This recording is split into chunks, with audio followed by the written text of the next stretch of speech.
Assalamualaikum warahmatullahi wabarakatuh. Perkenalkan, nama saya Selviana Putri Ramadhani. Saya dari kelas 10 EXO-TKP.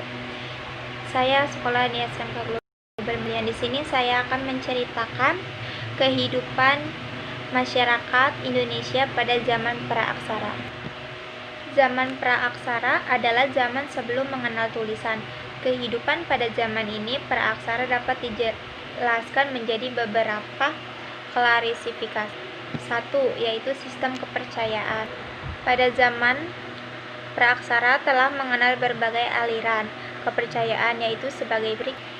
Yang pertama adalah kepercayaan animisme. Animisme adalah kepercayaan terhadap roh yang mendiami suatu benda. Yang kedua itu dinamisme. Dinamisme adalah kepercayaan pada benda-benda hidup atau mati. Yang ketiga, tonanisme. Tonanisme adalah kepercayaan bahwa hewan tersebut dianggap suci dan dipuja. Yang kedua itu ilmu pengetahuan dan teknologi. Salah satu contoh ilmu pengetahuan zaman praaksara adalah pengetahuan tentang teknologi pembuatan alat-alat dari batu atau logam. Yang ketiga, sistem kemasyarakatan.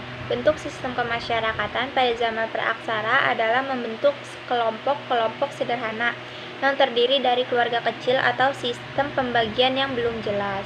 Yang keempat, pertanian. Sistem pertanian pada masa praaksara adalah sistem perladangan dan berpindah-pindah tempat. Yang kelima, sistem ekonomi. Pada zaman praaksara telah mengenal sistem perekonomi, yaitu dengan melakukan perdagangan barter atau tukar-menukar barang. B. Jenis persabaran masyarakat purba di Indonesia.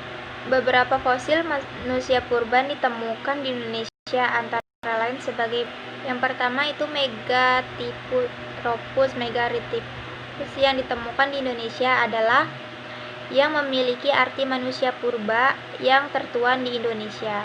Yang kedua itu Pithecanthropus, yaitu hasil manusia purba yang banyak ditemukan di Indonesia. Ciri-cirinya yaitu berbadan tegap tetapi tidak memiliki megarythropus. Volume otak berkisar antara 750 sampai 1350 cc. Yang ketiga itu Homo wajakensis yang pertama ditemukan pada tahun 1889 oleh B. de van Riethouten di dekat Kampur Darat. C. Perkembangan budaya awal masyarakat Indonesia. Yang pertama itu kala Paleotasen atau zaman Diluvium. Pada zaman inilah kehidupan di Indonesia dimulai. Pada masa ini Sumatera, Jawa, Kalimantan masih menyatu dengan daratan Asia, sedangkan timur Indonesia menyatu dengan Australia.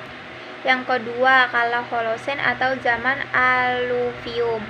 Pada zaman ini terjadi pula perpindahan antara daratan Asia ke Indonesia, yaitu Pithecanthropus aerochus ditemukan di Trip yang sama dengan Sinaropus pekinensis.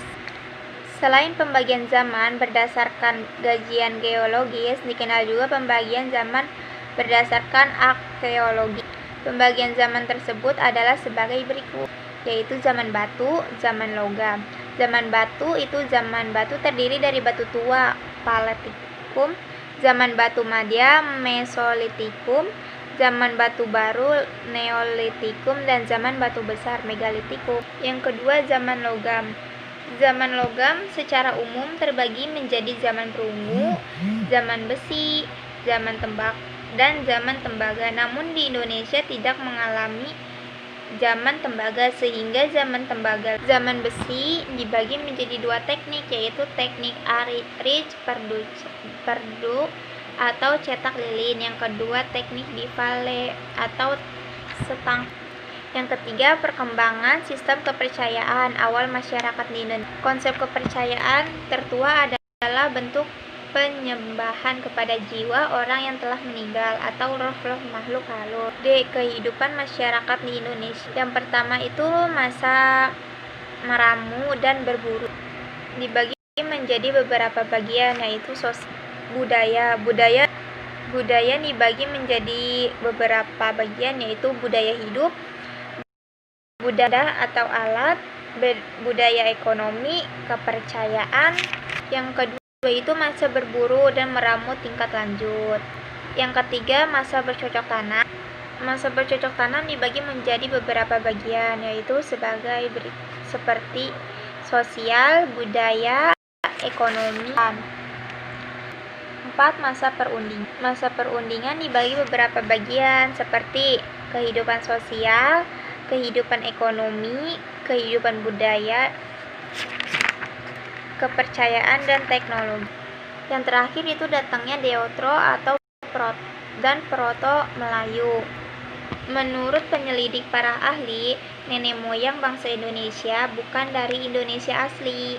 Jenis-jenis manusia Homo sapiens terbagi menjadi 3, yaitu ras Mongoloid, yaitu ciri-cirinya berkulit kuning, tinggi, badan cukup, hidung menonjol sedikit, tidak mancung, dan tidak juga menyebar ke Asia Tengah, Asia Timur, Asia Selatan, dan Asia Tenggara. Yang kedua itu ras Kaukasoid. Ciri-cirinya itu berkulit putih, tinggi, badan jangkung, hidung mancung. Penduduk dari Yunan bergerak ke arah selatan sampai ke wilayah Vietnam.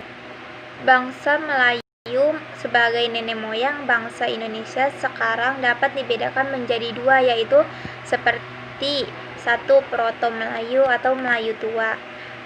Proto Melayu atau bangsa Melayu tua memasuki wilayah Indonesia sekitar tahun 1500 hingga 500 sebelum. Yang kedua itu Deutero Melayu atau Melayu muda. Bangsa Deutero Melayu memasuki kawasan Indonesia sekitar 500 sebelum Masehi. Secara bergelombang, mereka masuk melalui jalur barat, yaitu melalui daerah Semenanjung Melayu, terus ke Sumatera, dan kesebar ke wilayah Indonesia. Terima kasih. Wassalamualaikum warahmatullahi wabarakatuh.